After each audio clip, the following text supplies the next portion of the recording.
رمضان شریف کے آخری عشرے کی 5 طاق راتوں میں سے ایک رات لیلۃ القدر ہوتی ہے۔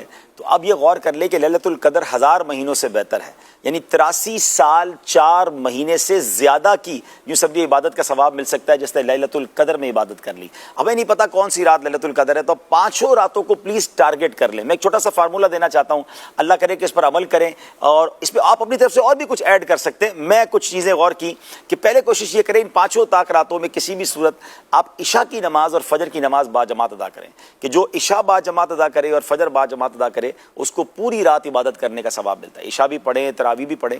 اس کے بعد لیلۃ القدر میں جو نوافل پڑھتا ہے اس کی فضیلت میں یہ آتا ہے کہ جس نے ایمان کی حالت میں نیکی کمانے کے لیے نوافل پڑھے لیلۃ القدر میں تو اس کو یہ پچھلے گناہ بخش دیے جاتے ہیں۔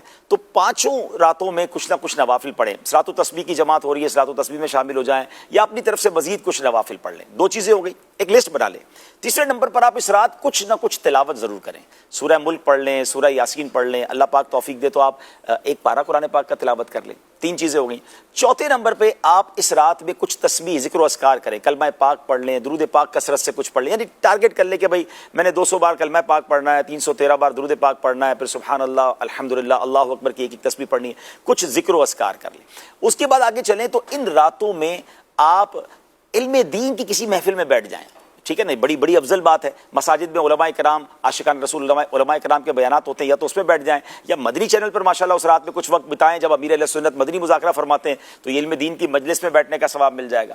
5واں کام یہ کریں کہ اگر آپ کے پاس والدین ہیں، سبحان اللہ کتنے خوش نصیب ہیں وہ لوگ جن کے پاس ان کے ماں باپ بھی ہیں، ماہ رمضان بھی ہو اور رمضان کی طاق راتیں بھی ہوں، ان کی خدمت کریں، ان سے کچھ دعائیں لے لیں، ان کی دستبوسی کر لیں، ان کے دل میں خوشی کا باعث بن جائیں تو انشاءاللہ ان کی برکت مل جائے گی۔ اور اگر ماں باپ نہیں ہیں تو پھر ہو سکے تو کچھ دیر کے لیے قبرستان جا کر وہیں جا کر سورہ یاسین پڑھ لیں، چلیں ان کو بھی سنا دیں تو ان کی بارگاہ میں حاضری ہو جائے۔ اور پھر ایک اور کام کر لیں کہ ان 5 طاق راتوں میں کچھ نہ کچھ اللہ کی راہ میں خرچ کریں، بے شک 50 روپے کریں، جتنی آپ کی حیثیت، 100 روپے، 1000 روپے، 10,000، لاکھ، جو اللہ نے آپ کو دیا ہے، 5 لفافے بنا کے ریڈی رکھیں کہ مس نہ ہو جائے۔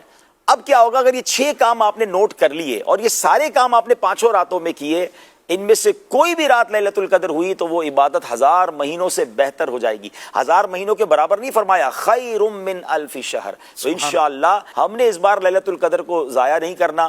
ہمیں نہیں معلوم، ہو سکتا ہے یہ ہماری زندگی کی آخری لیلۃ القدر ہو، اگلے سال رمضان نے بھی آنا ہے، انشاءاللہ لیلۃ القدر بھی آئے گی، ہمیں نہیں پتا ہم ہوں گے کہ نہیں ہوں گے۔